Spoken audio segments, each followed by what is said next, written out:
Hello, thank you for joining with me. We're in A Course in Miracles. This is the Foundation for Inner Peace, 3rd edition. Today we are starting Section 1, The Gifts of Fatherhood, of Chapter 11, God or the Ego. I will be reading paragraphs 1 through 6 today. Dear Father, please allow me to be who you would have me be, do what you would have me do, go where you would have me go, and say what you would have me say and to whom. Please enable me an open mind for a new experience in all things. Help me to remember and put you first throughout my day. And so it is. Amen. The gifts of fatherhood. You have learned your need of healing. Would you bring anything else to the sonship, recognizing your need of healing for yourself? For in this lies the beginning of the return to knowledge, the foundation on which God will help build again the thought system you share with Him. Not one stone you place upon it but will be blessed by Him, for you will be restoring the holy dwelling place of His Son, where He wills His Son to be and where He is. In whatever part of the mind of God's Son you restore this reality, you restore it to yourself. You dwell in the mind of God with your brother, for God Himself did not will to be alone. To be alone is to be separated from infinity, but how can this be if infinity has no end? No one can be beyond the limitless, because what has no limits must be everywhere. There are no beginnings and no endings in God, whose universe is Himself. Can you exclude yourself from the universe or from God who is the universe? I and my Father are one with you, for you are part of us. Do you really believe that part of God can be missing or lost to Him? If you were not part of God, His will would not be unified. Is this conceivable? Can part of His mind contain nothing? If your place in His mind cannot be filled by anyone except you, and your filling it was your creation, without you there would be an empty place in God's mind. Extension cannot be blocked, and it has no voids.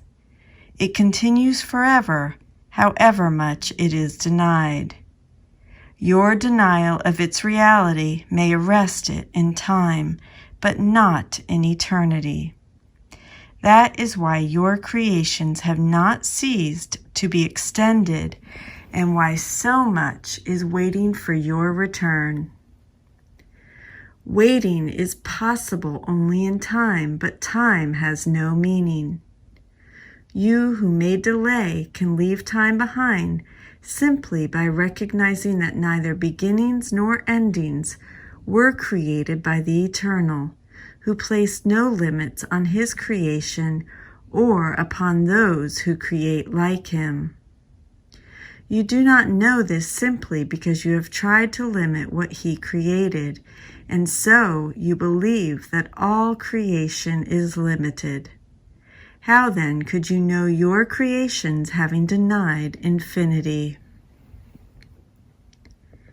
The laws of the universe do not permit contradiction. What holds for God holds for you. If you believe you are absent from God, you will believe that He is absent from you. Infinity is meaningless without you, and you are meaningless without God. There is no end to God and His Son, for we are the universe. God is not incomplete, and He is not childless. Because He did not will to be alone, He created a Son like Himself. Do not deny Him His Son, for your unwillingness to accept His fatherhood has denied you yours. See his creation as his son, for yours were created in honor of him.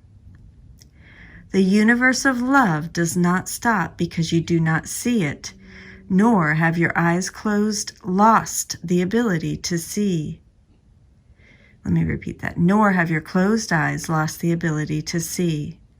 Look upon the glory of his creation, and you will learn what God has kept for you. God has given you a place in his mind that is yours forever. Yet you can keep it only by giving it as it was given you. Could you be alone there when it was given you because God did not will to be alone? God's mind cannot be lessened. It can only be increased, for everything he creates has the function of creating. Love does not limit, and what it creates is not limited. To give without limit is God's will for you, because only this can bring you the joy that is his and that he wills to share with you. Your love is as boundless as his because it is his. And I'm going to stop there, and we will move into our meditation of lesson 113. Let's go ahead and sit with our back supported, head and neck free, eyes closed. Let's start with the 2x breath, in for the count of 2, I can't speak, out for a count of 4, in through the nose and out through the mouth.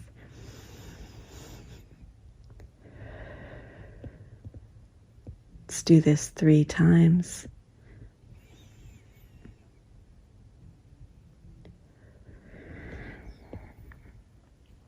Let's move into a 3x breath, in for a count of 3, out for a count of 6. Do that 3 times, and then the 4x breath, in for a count of 4, out for a count of 8. And again, do that 3 times, and I'll go ahead and read lesson 113, which is review of lessons 95 and 96. I am one self, united with my Creator. Salvation comes from my one self. Serenity and perfect peace are mine because I am one self, completely whole, at one, with all creation and with God. From my one self, whose knowledge still remains within my mind, I see God's perfect plan for my salvation perfectly fulfilled. I am one self, united with my Creator. Salvation comes from my one self. I am one self, united with my Creator. Salvation comes from my one self.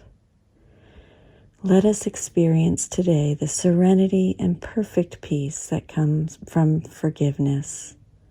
Let us remember that we are one self, united with our Creator and with his creation. Thus is the plan of atonement complete, and I along with you, my brother in Christ. I am one self, united with my Creator.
I am one self, united with my Creator. Salvation comes from my one self. Let us remember today that serenity and peace are ours, and let us extend it, because we are one, completely whole, with all of creation and with God. I love you. Thank you. Have a beautiful day. See you tomorrow.